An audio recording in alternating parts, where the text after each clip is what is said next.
Right now, your mind is already running, not with something new, but with the same thoughts it ran yesterday and the day before that. You didn't choose them. They loaded automatically, the way a program boots before you even touch the keyboard. So whose thoughts are you actually thinking? Every time you repeat a thought, every single time, the same neural circuit fires, and nerve cells that fire together wire together. The more that circuit fires, the stronger it gets. The more it fires, the more automatic it becomes. And the more automatic it becomes, the more unconscious it becomes. That is not a metaphor. That is the mechanism. Deep in your brain sits the basal ganglia, a structure whose entire job is to take repeated patterns and move them out of conscious processing. It is the brain's automation system. Once a pattern crosses the threshold of repetition, the brain stops spending energy on it. It hands it off. It runs in the background, like a process you never see, because you never needed to open it yourself. And that is exactly where your most trusted thoughts live.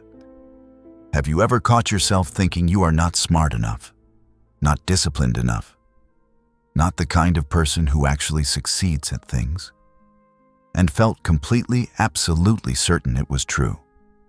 That certainty is not insight. That certainty is repetition. The thought has fired so many times along the same pathway that it no longer arrives as a thought at all. It arrives as a fact. It arrives feeling like your personality, like who you are, like the honest assessment of a clear-eyed mind. But it is not clarity. It is automation. The conditioned thought does not come labeled as an old program. It does not announce itself as a pattern from years ago. It feels immediate. It feels like now. And that is what makes it dangerous. Not that it is loud, but that it is invisible. So hold this question. If a thought feels completely true and arrives before you even realize it is happening, how would you ever know it was conditioned? That thought telling you you're not the kind of person who succeeds, has it ever felt like a fact instead of a thought? Drop your answer in the comments below, because what happens next explains exactly why that feeling is so hard to shake. But here is what makes this even harder to escape. The conditioned mind does not wait for you to think. It moves first. By the time a thought reaches the surface of your awareness, your body has already responded to it.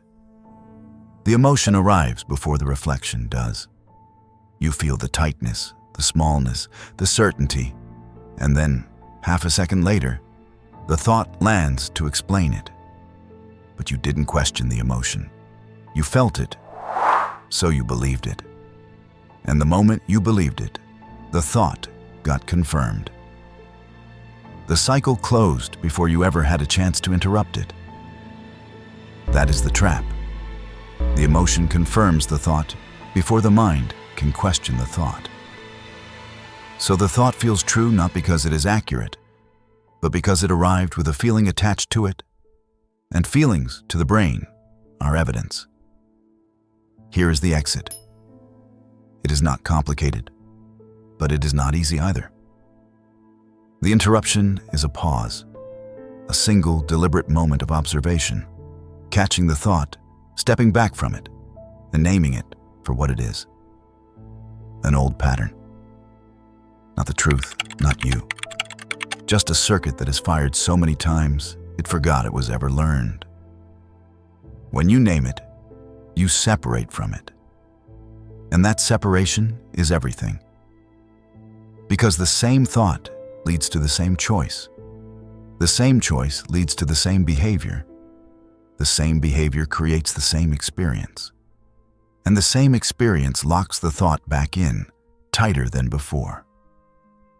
Break one link in that chain, and the entire sequence stops.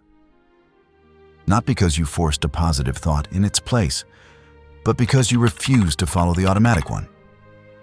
This is what becoming conscious of your unconscious actually looks like. Not a revelation, not a breakthrough, a pause, a name, a refusal. And in that refusal, for the first time, something genuinely new becomes possible, because you are finally responding to now, not to a memory your brain mistook for the present. Subscribe now for more, and watch the next video. It goes even deeper on ways to improve your life.